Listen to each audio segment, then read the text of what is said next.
बिस्मिल्लाहिर्रहमानिर्रहीम। आज का हमारा टॉपिक है स्टूडेंट्स लर्निंग आउटकम्स, जिसको शॉर्ट फॉर्म में एसएलओस कहा जाता है।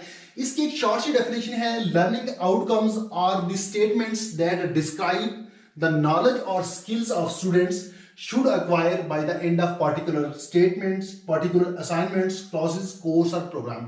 यानी किसी खास असाइनमेंट्स, क्लास, कोर्स या फिर प्रोग्राम के इख्तिताम पर स्टूडेंट्स को हासिल होने वाला इल्म या फिर हुनर का अमली मुजाहिरा करना या उसको बयान करना लर्निंग आउटकम्स कहलाता है। लर्निंग आउटकम्स एक तरह से आउटपुट की तरह काम करते हैं। जब हम कहीं इनपुट देते हैं तो उसके बदले में हमें कुछ ना कुछ आउटपुट भी मिलता है। बिल्कुल इसी तरह जब हम टीचिंग करते हैं तो टीचिंग इनपुट है और इस इनपुट के बदले में जो हमें आउटपुट मिलता है उसको लर्निंग आउटकम्स कहा जाता है। एजुकेशन में या स्कूल में बच्चों को जो कुछ पढ़ाया जाता है, उनको नॉलेज दिया जाता है, उनको वैल्यूज के बारे में बताया जाता है, उनको स्किल्स के बारे में बताया जाता है, एक तरह से उनको इनपुट दिया जाता है और इस इनपुट के नतीजे में उनके नॉलेज में, उनके बिहेवियर में पॉजिटिव चेंज आती है और इसी पॉजिटिव चेंज को लर्निंग आउटकम्स कहा जाता है। इसीलिए इन चीजों को पढ़ाने के बाद इसका जायजा लिया जाता है, जिसको असेसमेंट कहा जाता है। अब क्वेश्चन ये पैदा होता है कि लर्निंग आउटकम्स कैसे हासिल होते हैं। सबसे पहले होते हैं एम्स, जो नेशनल लेवल पे होते हैं, जिसको मिशन भी कहा जाता है। इसके बाद गोल्स होते हैं जो इंस्टीट्यूशन लेवल पे होते हैं। फिर ऑब्जेक्टिव्स होते हैं जो क्लासरूम लेवल्स में होते हैं। इन चीज़ों की हमने एक अलग सी वीडियो बनाई हुई है। अगर आपने इन चीज़ों की डिटेल में जानना चाहते हैं तो वो हमारी अलग से वीडियो वॉच कर सकते हैं। उसके बाद आउटकम्स आते हैं। अब हमने देखना ये है, एम्स को हासिल करने के लिए गोल सेट किए जाते हैं और इसी तरह गोल्स को हासिल करने के लिए ऑब्जेक्टिव सेट किए जाते हैं। ये आखिर के ऑब्जेक्टिव इस तरह से तरतीब दिए जाते हैं, जो कुछ हम बच्चों को पढ़ा रहे हैं, जो कुछ बच्चों को सिखा रहे हैं, बच्चों को जो नॉलेज दे रहे हैं वो किसी खास कोर्स के बाद, किसी खास असाइनमेंट के बाद, किसी प्रोग्राम के बाद इन चीजों का अमली मुजाहिरा कर सकें और इसी चीज को कहा जाता है लर्निंग आउटकम्स। बस वही बात है कि बच्चों को हम कोई इनपुट देंगे तो वो उस इनपुट के नतीजे में कोई ना कोई आउटपुट देंगे।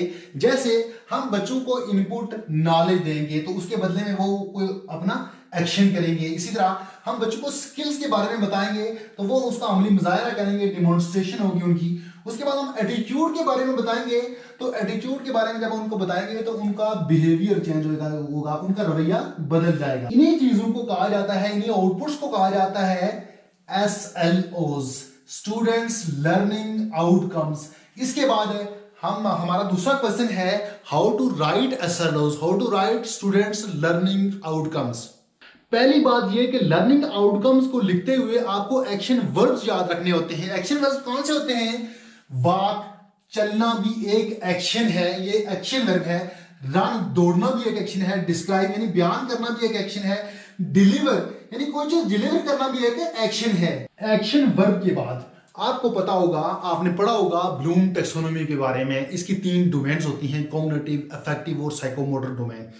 इन पे हमने अलग अलग वीडियोस बनाई हुई हैं। अगर आप चाहें तो वो वाली वीडियोस वॉच कर सकते हैं। यहाँ हम डिटेल में नहीं जाएंगे, बहरहाल आपको इतना पता होना चाहिए कि SLOs लिखते हुए जो सबसे ज्यादा डोमेन इस्तेमाल होती है वो होती है कॉग्निटिव डोमेन, जिसके 6 लेवल्स हैं।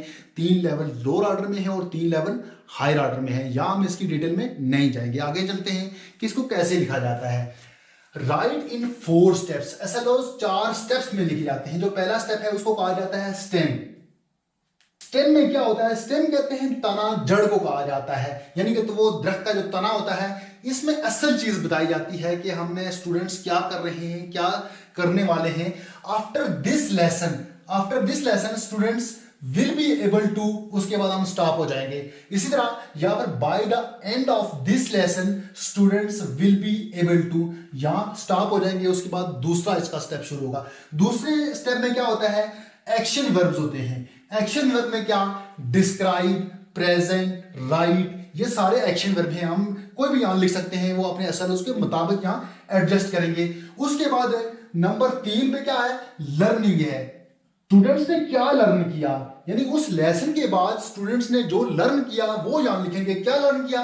फर्स्ट करते हैं कि हमने उनको लर्न करवाया advantages and disadvantages of internet. इसके बाद आखिरी पार्ट है कॉन्टेक्स्ट में क्या होता है कि वो बयान कैसे करेगा इन एन ओरल प्रेजेंटेशन या फिर इन द रिटन असाइनमेंट। ये 4 स्टेप हैं। स्टेम यानी इसको मैं दोबारा से रिपीट कर देता हूं। After this lesson students will be able to, उसके बाद दूसरे स्टेप में आएंगे describe the advantages and disadvantages of internet in an oral presentation. इस तरह से आपने एसएलओस को लिखना है, एसएलओस को इस तरह से कंप्लीट करना है। ये शॉर्ट टॉपिक था, उम्मीद करता हूं कि आपको ये पसंद आया होगा। तो मिलते हैं नेक्स्ट वीडियो में, तब तक के लिए अल्लाह हाफिज।